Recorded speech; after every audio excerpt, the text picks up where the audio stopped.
Eu morava numa fazenda de café no interior do Paraná, numa cidadezinha muito pequena.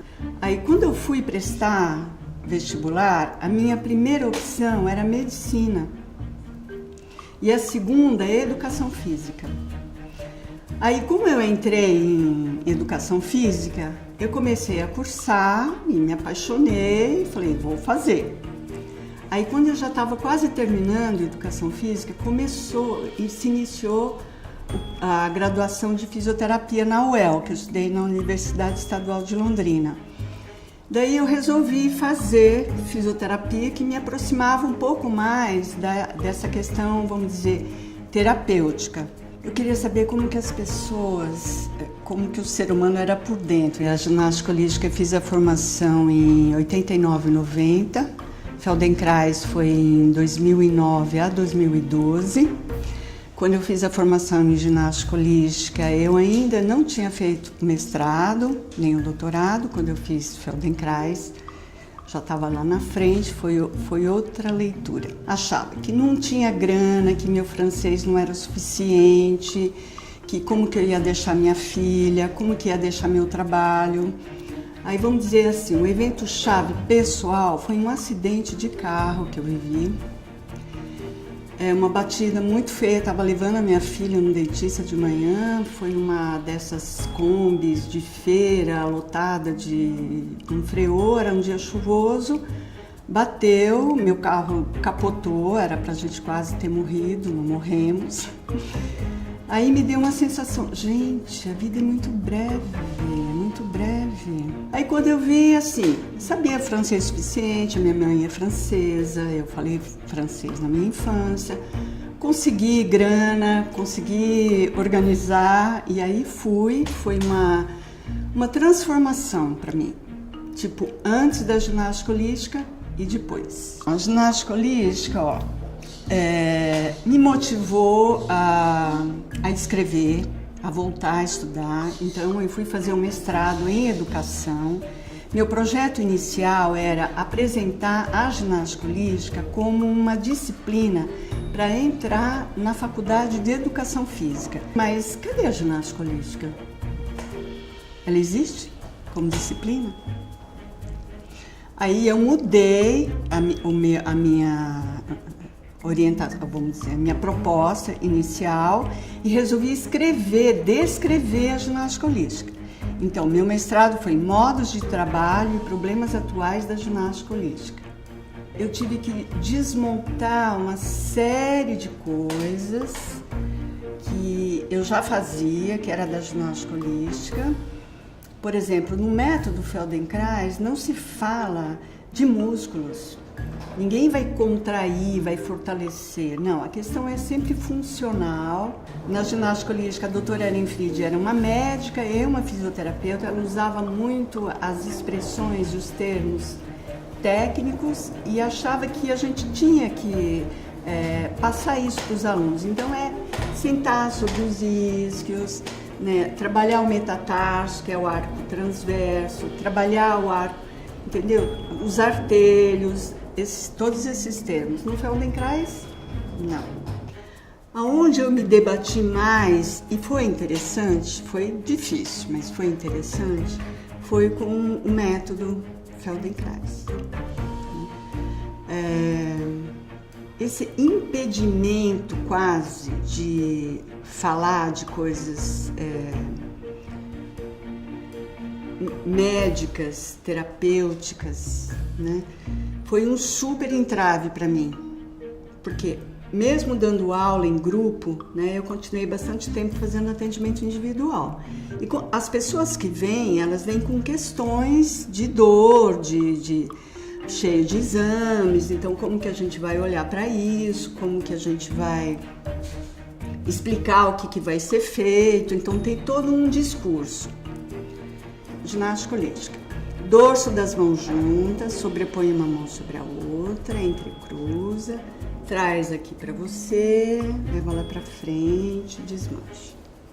Ginástica holística. Feldenkrais.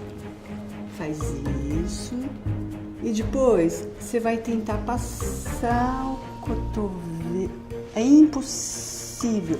Aí vem cabe aquela famosa e super citada frase dele, que é tornar o impossível possível, o possível fácil, o fácil agradável, o agradável elegante. A abertura que o método Feldenkrais dá para as pessoas interessadas em se formar, né? Pode ser da área da educação, da arte, da saúde, né?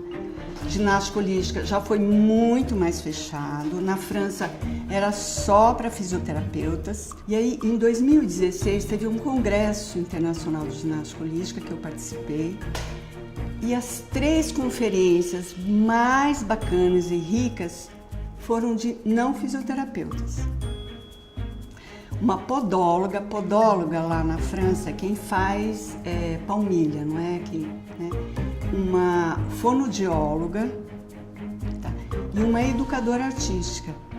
Na ginástica holística foi a minha formadora mesmo, a Marie-Jo Guichard.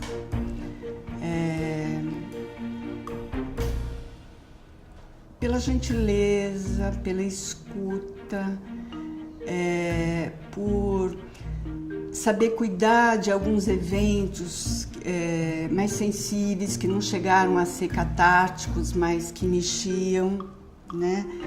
E ela tinha até, depois a gente ficou sabendo que era um truque, que ela tinha umas gotinhas lá, na verdade era um placebo, mas quando alguém tinha alguma coisa assim, ela ia lá no armário, ficava olhando, né? Pegava, né, as gotinhas. Aquilo era... Eu lembro de uma vivência pessoal que eu tive assim muito forte, de um trabalho com respiração, que a gente... Era tudo muito delicado, mas delicado e forte. Usavam uma almofada de alpiste aqui, tinha que abrir assim o peito e tal. E aquilo mexeu demais comigo, demais, assim. Parecia que eu tinha feito um corte aqui, que estava tudo aberto. Daí eu falei, né, assim, nossa, eu tô sentindo aqui como se as minhas vísceras fossem sair. Tive uma vivência regressiva mesmo, de ficar muito frágil. Ela falou assim, então vamos fechar isso aqui, agora você está convalescente. Você vai ficar aqui meio período deitadinha de lado, tranquila, não precisa fazer os movimentos, entendeu? Sem perguntar, né? Então, essa gentileza de acolher questões pessoais, né? E no método Feldenkrais é o brazuca mesmo, nosso colega brasileiro Hans Machado. Eu fiz aula com outros profissionais, mas eu acho que ele tem um feeling de tempo, de voz, de não induzir que você sinta isso ou sinta aquilo, de estar atento ao grupo e propor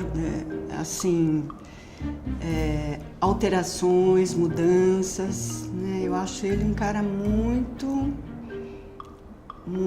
fera. Ele é muito relaxado. Eu sou um pouco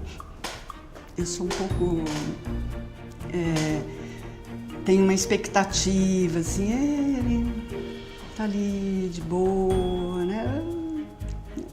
E isso ajuda muito, né? Então, eu tenho me trabalhado nessa questão do brincar mais, ser mais leve, né?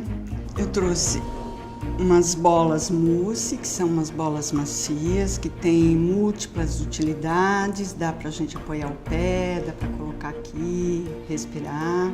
Nas origens da ginástica holística, a Ehrenfried saiu da Alemanha na época do nazismo, então ela, inclusive na França, ela viveu num campo de concentração e ela era acostumada com coisas muito duras, né, não tinha assim essa maciez, tinha lá, depois foi evoluindo com a Marie-Jo, mas o que ela gostava mesmo era de madeira, era tijolinho de madeira, era bola de petanca, que a petanca é aquele jogo, né, então era uma bola pesada, né, e eu trouxe esse bastão aqui para dar esse fio de prumo, né? Um maléolo, trocânter, as costelas. Depois, uma coisa que poucas pessoas conhecem é a sua envergadura, né? Então, é colocar o bastão, esse detalhe é importante, na D1, na dorsal 1, que a Ehrenfried chamava da vértebra mágica, porque ela que ajuda a organizar aqui a clavícula, né? A clavícula para cá, o externo para baixo. A Ehrenfried, ela dizia que no final da vida, na velhice, o que vai sustentar a nossa postura é a respiração, é a pressão do ar dentro do pulmão e principalmente essa parte alta, né? Tanto que tem vários trabalhos de percussão super gentis para trazer uma respiração para cá, que é diferente de uma respiração de um asmático. Que mais? Outra coisa para terminar. Que a articulação temporomandibular é uma articulação única, porque em geral a articulação é feita de 2 ossos para uma articulação, e aqui é um osso para 2 articulações. Então, a mobilidade, a fragilidade, aqui a gente tem menisco, né? Tem uma cartilagem, a relação que tem isso daqui com o sistema vestibular, com a audição, com o sistema estomatognático, que é a respiração, a deglutição e a fala. Eu estudei psicanálise e filosofia. Gosto muito de um autor, que é o Gadamer, que é um heideggeriano, e ele tem um livro que é meu livro de cabeceira, que é o Mistério da Saúde. Então ele tem uma frase lapidar que é o seguinte, que o paciente, quando ele está falando das queixas dele, ele quer falar dele. Você está ali num enquadre que vai tratar das queixas dele. Então, é muito delicado como você harmonizar essa pessoa que está vindo junto com a queixa, porque um joelho nunca é só um joelho. O meu joelho é um, o joelho do Ronaldinho é outro, o meu metatarso é um, quinto metatarso do Neymar é outro. Assim que eu me formei, assim que eu terminei meu doutorado, eu montei um curso para falar sobre o relacionamento paciente, né? Terapeuta. Foi uma dificuldade imensa. As pessoas, porque ou elas migram para uma coisa muito forte da palavra, de já querer interpretar, não, o lado direito é o pai, o lado esquerdo é a mãe, você sabe, eu tô nivelando por baixo, mas isso super acontece, tá? Ou tem um pavor, não entra nessa questão. Então, é uma falha imensa. Eu gostaria de um dia, aproveitando meu mestrado, meu doutorado, quando eu tiver, enfim, com uma disponibilidade, né, de entrar numa faculdade de fisioterapia.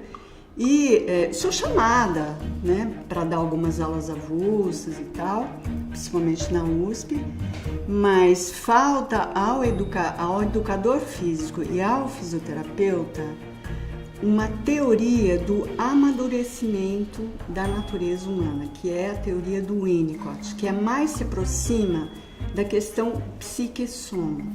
O fisioterapeuta, para poder ter uma relação realmente sadia, saudável, ele tem que fazer terapia. Então, citando mais uma vez o Gadamer, ele fala da consciência histórica. A nossa consciência é histórica sempre. Histórica no sentido de tempo e histórica no sentido de que a gente conta histórias do que a gente vive. Se a doutora Ehrenfried, com aquele olhar aguçado dela, vivesse hoje em dia, visse como a população, como nós estamos vivendo,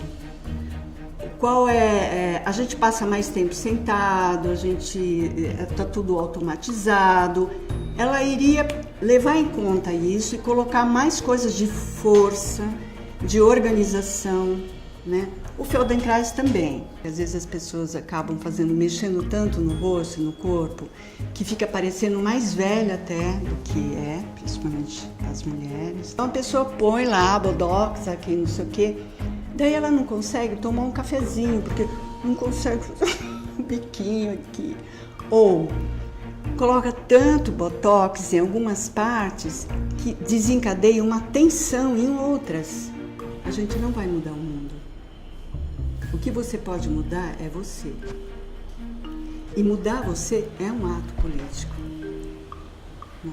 Então, você se tornar mais atento, mais compassivo, isso traz uma mudança na vida da pessoa. As pessoas vêm me falar, você sabe que agora eu estou conseguindo prestar atenção? É político no sentido de deixar as pessoas mais íntegras, com mais eixo, que o seu sim seja sim e o seu não seja não. Então é isso. Quando eu consigo, na minha aula, que não é de meditação, não é mística, mas essa qualidade, né, de espera, de atenção e enfim, de força, de fortalecimento. Eu brinco, olha gente, a vida lá fora não tá fácil.